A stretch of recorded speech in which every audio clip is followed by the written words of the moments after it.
শোনার মতো আমার শক্তি হয়নি, কিন্তু লোকের মুখে যেটুকু শুনেছি আর আপনারা যে প্রতিবেদনটা এই মাত্র দিলেন তাতে পুরো একটু বুঝলুন।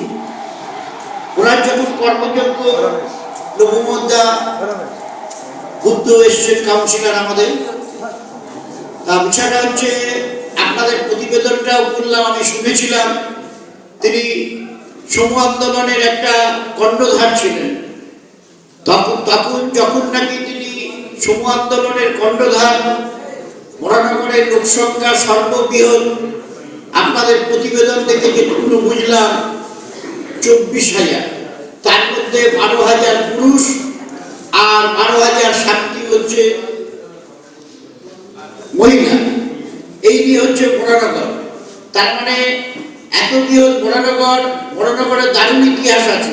এখানে শ্রী শ্রী চৈতন্য মহাপ্রভু পদধূলি আছে, বিশ্বকবি বিবেকানন্দের পদধূলি আছে, আমাদের রবীন্দ্রনাথ ঠাকুরের শশীবিলা, ইন্ডিয়ান স্ট্যাটিস্টিক্যাল ইনস্টিটিউটের যিনি প্রবক্তা তার পদধূলি আছে, প্রশান্ত চন্দ্র মহালানাবিশ, বহু বড় বড় ব্যক্তিত্ব যাদের পুঁথিবিদ্যার মধ্যে দিয়ে আমরা বড় হয়েছি, তার মধ্যে শশীপদ বন্দ্যোপাধ্যায় একজন অন্যতম। আজকে তাকে আমরা স্মরণ করছি।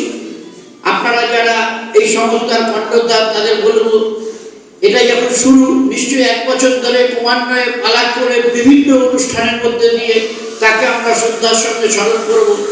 আমি আপনাদের বলব যে আমার যদি ব্যক্তিগত সহযোগিতার প্রয়োজন হয় আমাকে সবসময় বলার চেষ্টা করবেন। আমি দুহাত ভরে যতটুকু আমার শক্তি আপনাদের এই সংস্থার জন্য আমি সহযোগিতার হাত বাড়িয়ে দেবো, এটা নিশ্চিতভাবে আপনাদের বলতে পারি। সঙ্গে সঙ্গে এটাও বলতে পারি যে এনকোচমেন্টের ব্যাপার কথা হয়েছে, শিক্ষা প্রতিষ্ঠানে কোনো এনকোচমেন্ট হওয়ার কথা না। দীর্ঘকাল এই প্র্যাকটিস চলছে, সেই সময় হয়তো আপনারা সেভাবে তাকে ধরে বোঝাতে পারেননি। আমাকে যখন আপনারা গিয়ে বিষয়টা বললেন, আমি অনেকটা ইউজ ফলের কোনোদিন ছলের অভাব হয় না, জানেন তো। ব্যবসায়ী লোকের কোনো দল থাকে না, সুযোগ বুঝে বিভিন্ন সময় দলের পরিবর্তন ঘটায়, এবং আজকে সেই রকম ঘটনাই ঘটিয়েছে।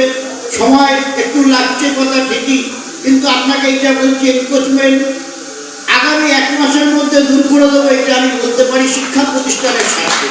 কারণ ব্যবসার জায়গা শিক্ষা প্রতিষ্ঠানে কখনো হয় না।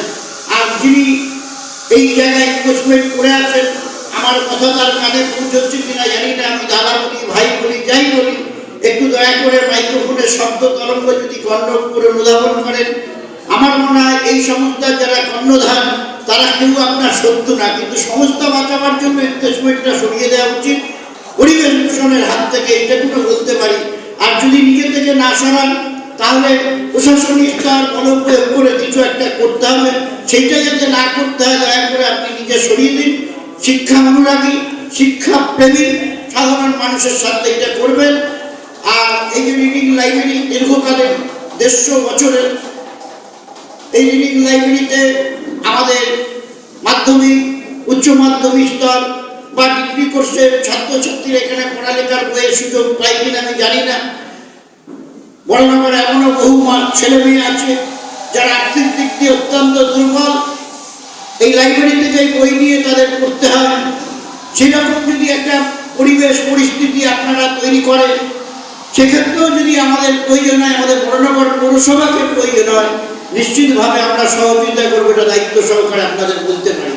কেন বড়নগরে মাত্র চোখে দেখা 4খানা লাইব্রেরি, তার মধ্যে পালপাড়া লাইব্রেরি, রবীন্দ্রের নবপল্লী লাইব্রেরি, আর একটা আছে আপনার নিমচাঁদ বৈদ্য স্ট্রিটে একটা লাইব্রেরি, আর আপনাদের লাইব্রেরি আর হয়তো এদিক ওদিক খুঁজলে একটা পাওয়া যেতে পারে। তার মধ্যে সবচেয়ে বেশি 150 বছরের পূর্ণ হচ্ছে এই লাইব্রেরি। এই লাইব্রেরিকে ক্রমান্বয়ে বাড়িয়ে দেওয়ার জন্য, জনমুখী করবার জন্য, প্রচারে আরো বড়নগরে বিভিন্ন প্রান্তে ছড়িয়ে দেওয়ার জন্য হচ্ছে দরকার, যে পরিস্থিতি দরকার সেই পরিস্থিতি আপনারা তৈরি করুন। আপনাদের সঙ্গে হাতে হাত মিলিয়ে আমাদের পৌরসভা সহযোগিতা করবে, এটা আমি সকলের সামনে বলে দিতে পারি। এই কথা বলে শশীপদ বন্দ্যোপাধ্যায় স্মৃতির প্রতি শ্রদ্ধা নিবেদন করে আমি আমার ক্ষুদ্র বক্তব্য শেষ করলাম। নমস্কার।